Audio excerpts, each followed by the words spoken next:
Spider-Avenger Miller. Today we are finally taking a look at the Worker Harrier, this beautiful piece of machinery, which has quickly probably become one of my favorite blasters ever. So let's get into it.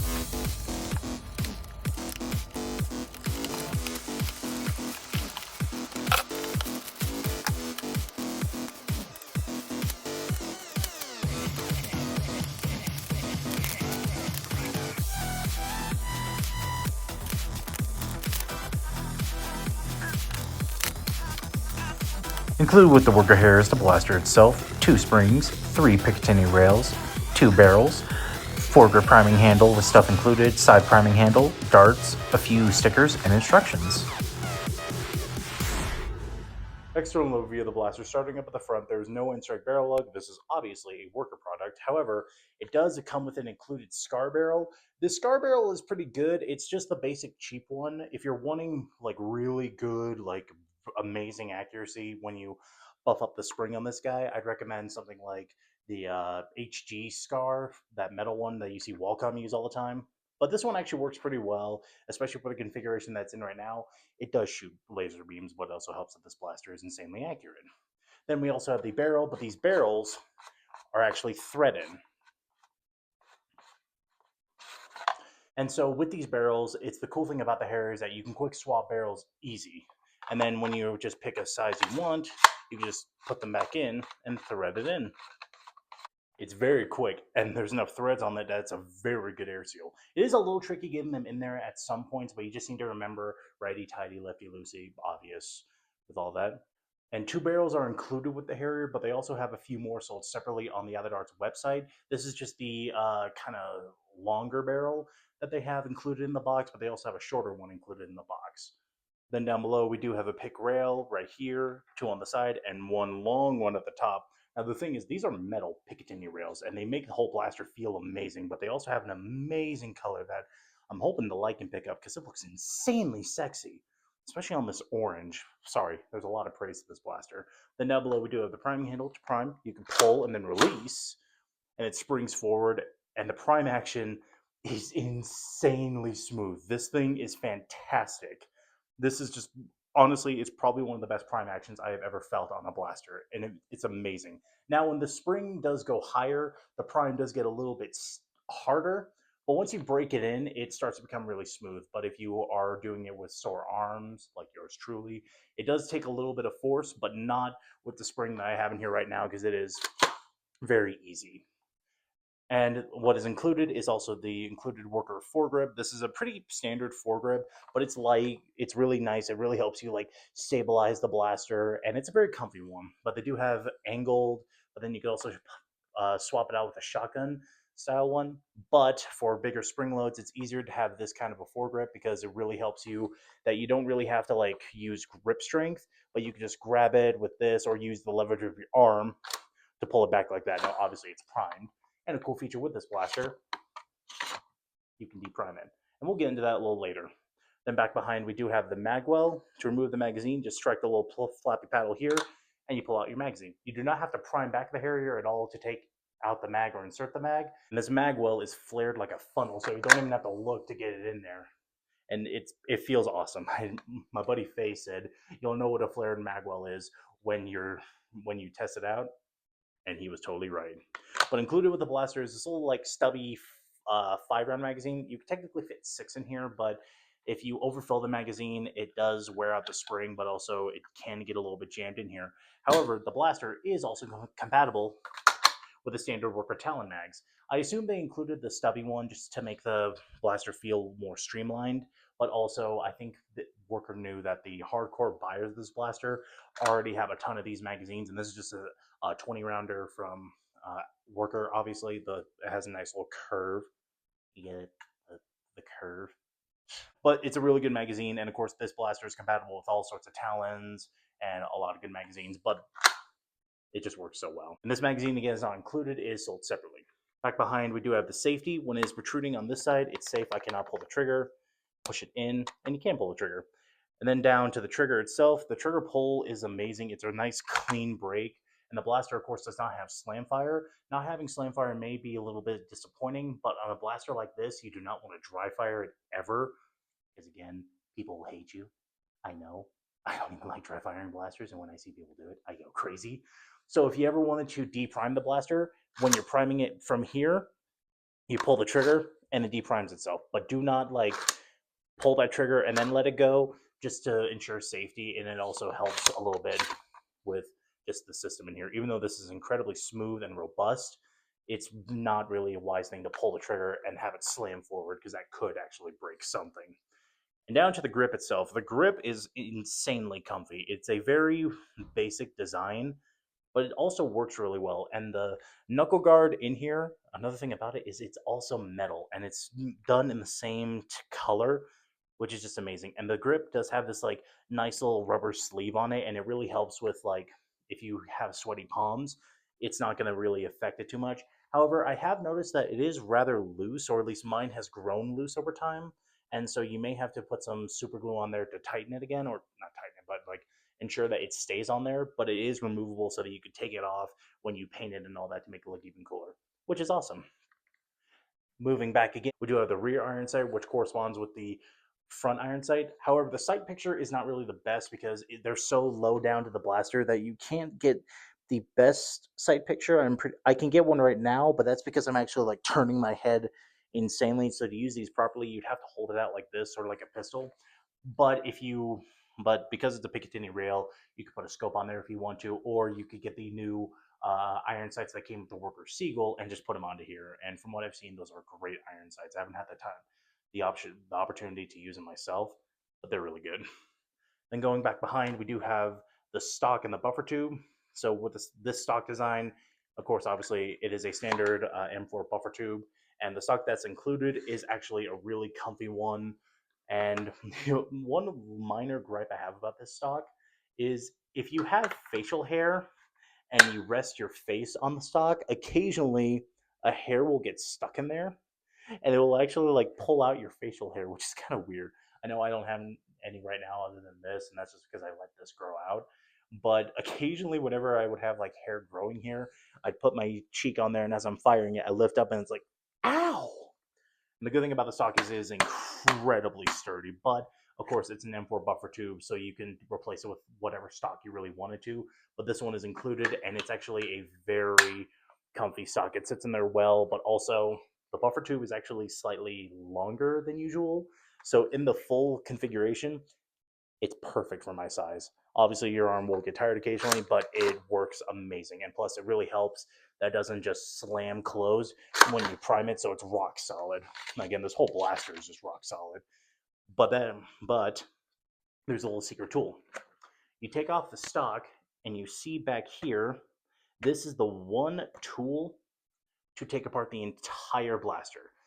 B-roll footage from Coop 772 will describe this, but to take this blaster apart, it's very simple. You just remove these two screws. You, of course, remove the top Picatinny rail, and then the blaster will come apart, and that's how you can service your O-rings, that's how you can service your spring, your catch, and it's really well designed. Obviously, I haven't had time to film B-roll footage to do it myself, but Coop 772 obviously is showing how to do it amazingly. And the blaster breaks down very well. I do kind of wish the buffer tube is where the spring was housed, and then there was a simple just screw off and then just take off the butt plate. But I do respect how they designed this, because obviously this blaster is designed for hardcore modders and just people who are like looking to upgrade from their Nexus Pro, their Max Striker into this baby, and it is insane. And that is an external overview of the Worker Harrier. Now I will show you firing with the included barrels and the sold separately barrels, with the 200 spring, the about 198 spring, and then of course the extended 300 spring. And trust me, it's going to be a blast. Starting with the strong spring and the long barrel, using red Worker Gen 3 half-length darts out of a Worker Talon 18-round mag.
Sorry, I just wanted to make sure I didn't dry fire with the spring. Now shooting with the little 5-round magazine that was included, with a sold separately barrel shroud, sold separately second longest barrel, and sold separately 300 spring. And with the included side priming handle, kind of configured like a sniper.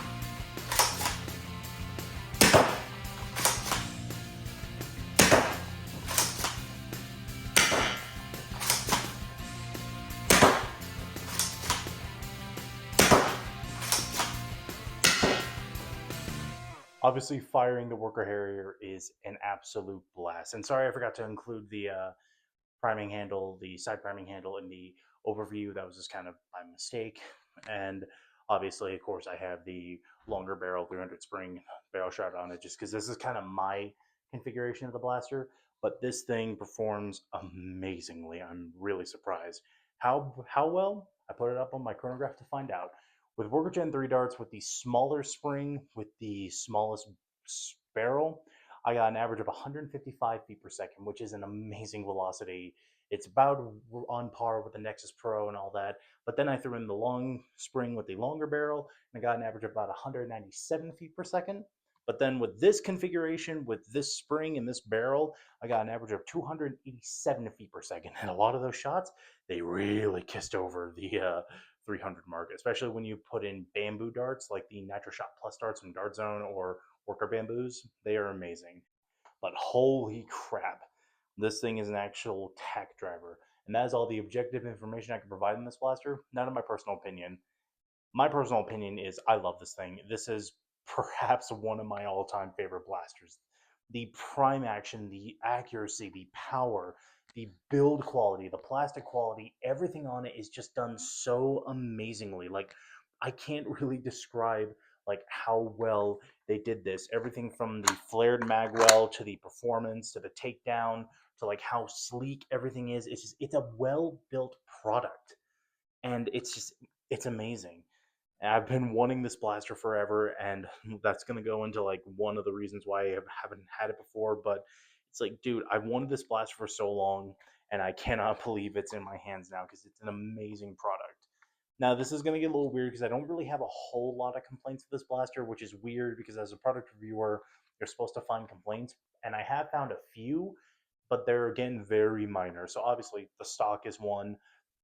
The second one is mostly the takedown feature on this. The takedown feature is not meant to be very fast, and that's of course obvious for the standard of obviously they built it as well as they could. So again, like I said, or the B-roll showed, you just take out these two screws and then you prop over in the blaster. It's a little bit challenging to do.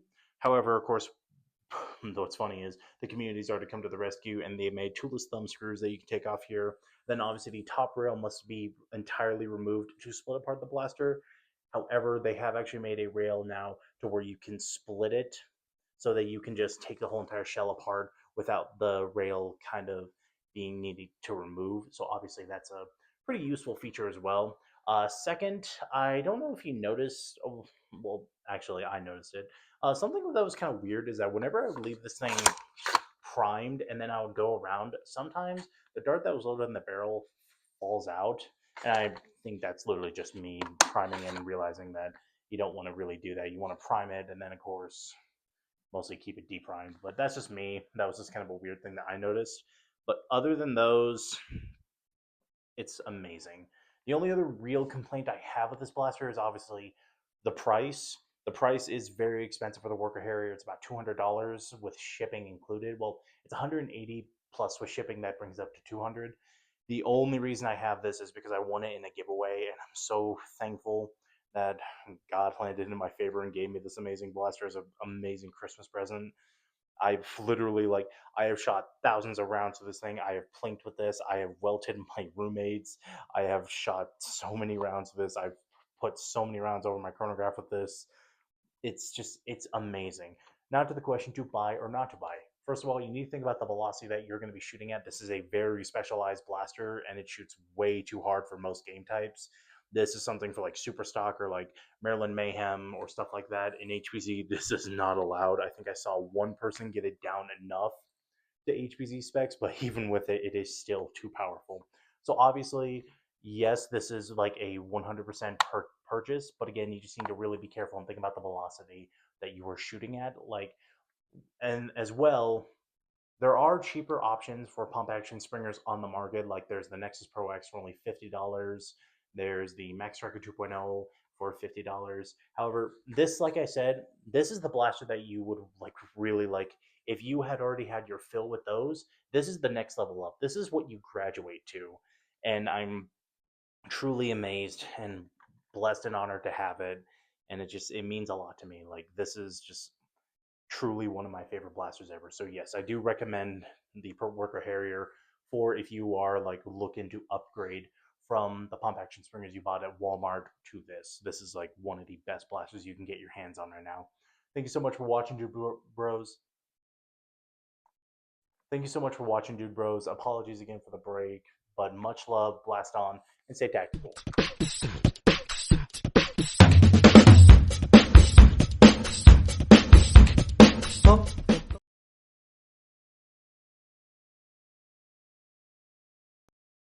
Hey guys, I wanted to thank you so much just for your patience, and I apologize again. I did not intend to be gone that long. We had a lot of stuff happen. I'll explain it in a future video, which will be a live stream, but I just had to get the studio back up. But then also one of the biggest changes, if you happen to see what the cool thing was with the cool looking new photo and all that, that is because, can't really see it, but you are looking at a new camera. And I'm really excited to show it off a little more, obviously. But thank you guys so much again for watching. But now I believe you are promised a blooper. Hey guys, my name is Shane Miller, and today we're going to be reviewing the Harrier today. Hey, what are you doing? What do you mean what I'm doing? No, Who the hell are you? Get, Who the hell? Get on my house! Get out of here! Get on my house! Get out of here! Get the frick out of here! Stupid idiot. Sorry, we're being... Anyway,